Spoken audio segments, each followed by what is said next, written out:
நீ போகிற எந்த பாதையும் வீண் அல்ல. நீ சிந்துகிற ஒரு சொட்டு கண்ணீர் கூட வீண் அல்ல.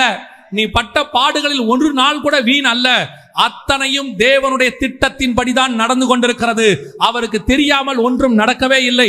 ஒருவேளை நான் தப்பு பண்ணேன், சில பிரச்சனைகள்ல போனேன், நான் தவறா நடந்தேன், அதனால எனக்கு இந்த உபத்திரம் வந்ததுன்னு நீங்க சொன்னாலும் கர்த்தர் கொடுக்கிற உங்களுக்கு வாக்குத்தத்தம், உன்னை திருத்தி மாத்தி அதையே சரி பண்ணி மீண்டும் அதே இடத்துக்கு கொண்டு வருவதற்கு கர்த்தர் வல்லமையுள்ள தேவனாய் இருக்கிறார். ஏன்னா அவர் சர்வ வல்லமையுள்ள தகப்பன். என்னதான் பசங்க தப்பு பண்ணாலும் அடிச்சாவது திருத்தியாவது திருப்பி கொண்டு வந்து அதே ஆசீர்வாதத்தில் வைக்கணும்னு விரும்பினாதான் அவன் தகப்பன். பாருங்க, ஒரு தகப்பன் செஞ்சதை நான் சொல்லிட்டு ஜோம் பண்ணி முடிச்சிடுறேன். 3 பசங்க அந்த தகப்பனுக்கு.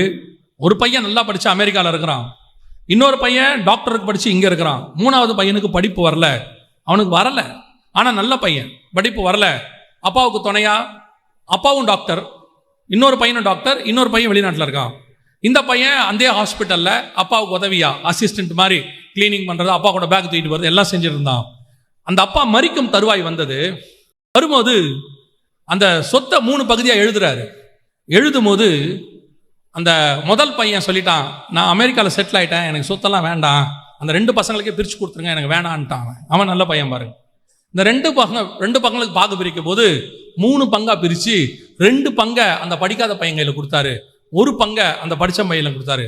அவர் என்ன சொல்லி கொடுத்தாருன்னா, சென்னையில் நடந்துச்சு, அவர் என்ன சொல்லி கொடுத்தாருன்னா, டே நீ படிச்சுட்ட, நல்லா வந்துட்ட, பாவம் அவனுக்கு படிப்பு இயற்கையாவே வரல, ஆனா நல்ல பையன், அவனுக்கு அவன் இவ்வளவு நாள் தான் கஷ்டப்பட்டான்டா, 2 பிள்ளைங்க இருக்குது, அவனுக்கு 2 மடங்கா கொடுத்தா அவன் நல்லா இருப்பான்டானோன்னு அந்த மூத்த பையனை ஒத்துக்கிட்டான். அவனுக்கு 2 பங்கு கொடுத்தாங்க. யோசித்து பாருங்க, அது வரைக்கும் அவன் படிப்பு வரல, அவமானப்படுத்தப்பட்டான்.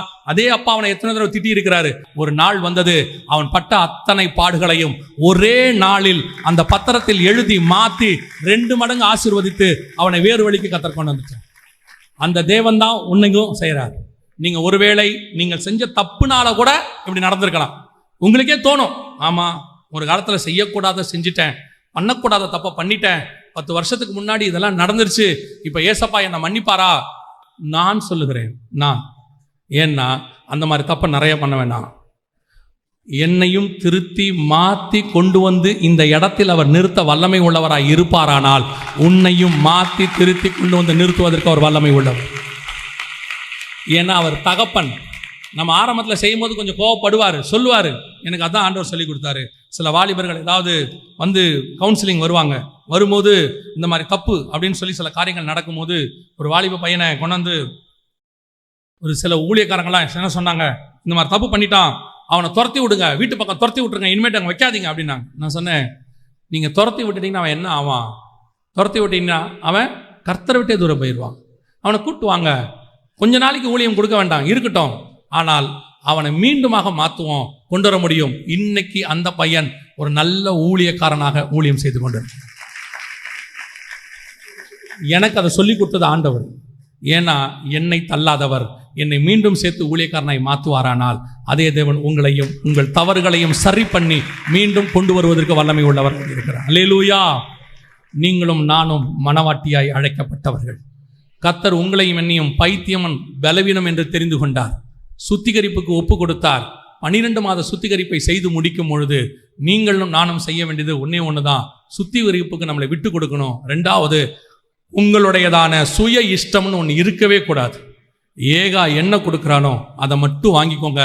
ஆவியானவர் எப்படி நடத்துறாரோ அதை மட்டும் செய்யுங்க. முடிவிலே கொண்டு போய் உங்களையும் என்னையும் ராஜகுமாரத்தியாய் கற்புள்ள கன்னிகையாய் அந்த மணவாளன் கையில ஒப்படைப்பதற்கு தேவன் வல்லமை உள்ளவராக இருக்கிறார். அல்லேலூயா.